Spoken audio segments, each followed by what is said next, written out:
All right, shalom, everyone. It's James Burson again, doing a another live video for Facebook and for YouTube as well. This week's Parsha is Parsha 47, which is Re'eh, which is C. I actually think that this is a perfect Parsha for this time, especially being that it's in this month. For me, I look at numbers and how they are relative. We're in 2020. 2020 is a perfect vision. For this year, this season, we should have clarity. And we're in the 8th month. And the 8th day in Hebrew is circumcision. So I think this is the perfect Parsha for this month and this time. And so the way this parsha starts is Re'eh, or see, I am setting before you a blessing and a curse. The blessing if you obey, and the curse if you don't. And so what we have to understand as Yah's chosen people and believers alike, you have to begin to see, or re'eh, that our blessings as Hebrew come from the land that we buy, the homes that we purchase. You have to begin to see that our blessing is in how we raise our children, how we treat our neighbor, how we treat people in general, those who are sick, widowed, the orphan, those who are in need. You have to see that how we treat them is how God is going to treat us. How we treat our wives, how we treat the things that God has given us. If you own a house, if you already own land, how you take care of that property, how you take care of that land is how God is going to bless you. So the things that He has given us, we have to see that we need to take care of those things and do our due diligence. It's not always easy maintaining property, maintaining land, but you have to be consistent. I believe it's Galatians 6:9 says, "Be not weary in well doing, for you will reap in due season if we faint not." And so that right there should tell you that there is a blessing in your endurance. So the race is not given to the swift, nor is the battle given to the strong, but to he that endures to the end. It's not about how fast you get there, it's about if you can endure until the end. So begin looking at your life, pause and reflect, see all the good, all the bad that's in you, and you really have to take time to do self-analysis and not neglect or push to the side or just put off the things that are wrong with you. Everyone has things that are in them that are good and bad. For Yehoshua, or formerly known as Jesus, says, "If you then being evil know how to give good gifts, how much more will your heavenly Father give unto you?" You have to see that there are things that are in you that you do not like. There are things about you that you are not going to like. There are things about you that people will love. There are things about you that people will dislike. The whole point is, can you see it? Are you taking the time to analyze yourself? And after you have analyzed yourself, after you have done all the analysis, looked at the good, looked at the bad, how are you moving forward? Who are you surrounding yourself with? Are those people pushing you to be better? Are they pushing you to strive for greatness? Are they helping you become a better man or woman of God? Re'eh, see. See that husbands love your wives. See that wives reverence your husband. So for those of you who are married, women, you should give reverence to your husband, whether you think he deserves it or not. Husbands, you should love your wives, whether you think they deserve your love or not. The details are specific to the couples. The details matter to just the couples. But in general, the details don't matter. You should know who you married and what things you need to do to love on your spouse and what things you need to do to take care of your spouse. So do your due diligence and study your spouse, Because at the end of the day, one of the things that I see that a lot of couples don't take time to do is learn each other, take care of each other, learn each other's ways, habits, routines, rituals. They're good, they're bad. They don't take time to see that the person you are married to, that you are in that marriage for the rest of your lives, till death do us part, is your contract. You have to see that person was a single before they were with you. And so you want to learn your spouse so that way you don't take away their singleness. You want to see to it that you help them continue to be a single and help build your marriage at the same time. And that's why marriage belongs to God. There's no other reason to get married outside of serving God. A lot of people probably disagree with that. I'm fine with that. You can leave a comment, we can talk about it, we can hash it out. Because in all reality, there are many people who don't believe in God or say they don't believe in God, and they're married. And the funny thing is, there are some people who don't go to church, don't study Torah, things like that. They have better marriages than those who actually say that they serve God or that they go to church faithfully. And so what people don't understand is, you're going to serve God whether you want to or not. You're just going to serve Him the way that you want to, the way that you believe. And so some people serve other gods, whether that's their money, whether that's the person that they're with. It could be a husband or a wife. It could be men, women in general. Some people can worship jewelry, nice things, but whatever their God is, that's what they are going to serve. And so when you marry someone, you want to consider all of those factors. And so see, if you go back to Genesis, you will see what the standard is for marriage. One man, one woman. Adam was a virgin, Eve was a virgin. So the standard is 2 virgins. So if you take the time to see, pause and reflect what's going on, the reason why these marriages have so many problems is we get into a relationship with people that already have children, have already been with multiple men. We get with people that have been in abusive relationships. We don't take time to analyze ourselves. We don't take time to see that we need to actually focus on being a single rather than being with another person. Because in all reality, if you haven't learned how to be a single, you're not going to serve your spouse properly.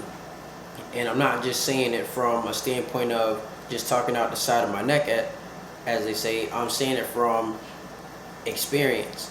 I have issues. I'm damaged from the way I was raised, the way I grew up. And so, having been damaged, there are some things that even in my marriage that I do that I know that my wife does not like. There are things that she does that I don't like. That's not the point. The point is we have children, we're married. It's you endure, you compensate, you love on one another, flaws and all, because at the end of the day, that's how God loves on us. So we're not perfect people, but we are perfect for what God has called us to do. In other words, what I'm saying is, you may not have a clean slate, a clean record, but in the eyes of God, when you get married, there is a clean spot. There's something to work. There's something to work with. That's something that God can bless. And so you need to see your spouse for who they are, understand them, and compensate for them. And that's the blessing in marriage. If you don't see the blessing in marriage, then what you will do is you will follow the law that Moses gave. And that law is, because of the hardness of your heart, you will end up with a divorce. If you follow marriage the way that God intended for it to be one man, one woman till death do us part, excuse me, and you ride it out, you will see the blessings of being together 2, 3, 4, 5 years down the line. I'm very blessed to be married for 5 years, 3 children of my own, 4 children in total with my wife, having a house almost 2 years. This year, December 3rd, will be two years for us. Having done some remodeling, lots of painting, cleaning, things like that. So the blessing, if you stay on track and you do what you are supposed to do, is there. But by the same token, the punishment is built in when you're disobedient, when you fall off track, you fall off routine, and you stop doing what's right because it's right. The things that come to you, you call those things to you because you stop doing what is right because it's right. So, like I said, this is 2020. Clear vision. You want to see things for what they are. See people for who they are. That includes even the most wicked person. Your friends, family, no matter how good, bad they may be, even the family members that you have that you may say, oh, I don't like this person, or I don't mess with this person because of this, that, and the third. The whole point is study the people that are around you. Know who you can rely on. Know who you can't rely on. And even the people you say you can't rely on, in all reality, you can rely on. People you say you don't trust, you actually can trust them. And a lot of people are gonna say, "Oh, that doesn't make any sense. How are you gonna say you can trust somebody you can't?" Look at it from this perspective. You can trust them to do the wrong thing every single time. If you know that if you give somebody $100 to go do this, and that, they're going to take that $100 and go spend it on whatever it is that they want. So you can trust them. You can trust them to mess up every single time you trust them in this area. You say, I'm going to give you this $10. I need you to go get this, and that, and bring back the change. You give that to cousin so-and-so or auntie so-and-so or uncle so-and-so, and you know their habits. They're not coming back with your change. They're going to bring you your product, and your change is going to be gone. I'm sorry, there wasn't enough. There wasn't enough left over. Right. That's part of you growing up. That's partly how God shows you how to see, how to re'eh. So, more importantly, the most important thing that I can give you out of this video is that you really need to learn from real life. Your everyday real life situations, you need to learn from them. You need to learn how to grow up properly. And so learning from those situations that you get in, learning from your family, your family, and this may not be the right way to say it, so to speak, but in all reality, your family is really the crash test dummies for what you believe in, the things that you want to try out. And some examples of that is when you grow up in your family, think about how you learn how to fight. They take the 2 youngest, they put them in a room, or they put 2 people against each other who they think would be a good competition, and you start fighting. You learn at home. And so, see, this is one of the things that I'm trying to teach my children at home. You have options. You can learn the lessons now at home while you're growing up, or you can wait till you get older, you turn 18, you think you're grown now, you want to move out and whatever, and now all of a sudden it's, oh, I got this, I'm all set, I know what I'm doing, and now you get out there in the world and you get beat up. So if you see and you pay attention while you're at home, you will learn the lessons you are supposed to, and you will be prepared when you go out there in the world. And if you teach your children right and train them in the way that they should go, you will see what kind of parent you were to your children when they get out there. And that doesn't necessarily mean that they're going to always follow everything that you taught them, but they will put it to the test. And so you want to lay that foundation right. You want to see to it that you do right by your children and teach them everything that you possibly can.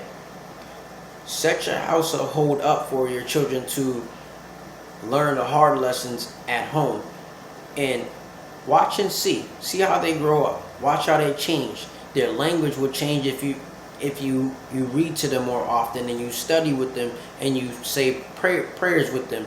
You develop good family rituals. One of the biggest things that I see that's missing in a lot of homes is family dinners. Have dinner with your children. Have regular sit down and talks with your children, and you will see the difference. And you will give them great memories, great things to reflect on as they get older.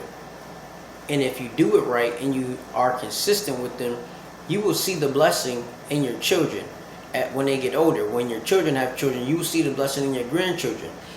If you do it any old kind of way and just play around with this thing, you will see the curses when your children get older. You see the curses when your children have grandchildren. And so the whole point of RAC is really see yourself as the person that you are trying to become. See yourself as the person that you need to be successful. See the people around you and analyze them. Some people come in for a season. Some people are there permanently. Some people come and go seasonally. And you have to know who those people are. Just because somebody is not always around, that doesn't mean that they're not a good friend. That just means that you know that connection that you guys have when it's time to get together, we're going to get together. We're going to make this happen. We're going to make it work. There are some people who come in, they're good for a time. You get what you need out of them. They get what they need out of you. And you just part your ways. There's nothing wrong with that. That's why this Parashah is so important. RAC, you have to be able to see the blessings of having someone come in for just a season and then go on their separate way. You have to see the blessing in having those seasonal friends. And so learn how to see things for what they are. See people for who they are. See yourself for who you are, the good and the bad. Analyze yourself, and don't neglect the things that are in you, the good and the bad. The only way you can fix those things that are wrong with you is, one, you have to look at yourself and do a proper analysis. Say, is this really a problem? And if it is, the first step is admitting that you have this problem. You're not going to be able to fix something that you can't see that's broken. So you need to see yourself. If you can go around saying, oh, I know I'm not perfect, I do this and that and the third, okay, what are you doing to work on those things? If that's something that you really need to change, then work on it.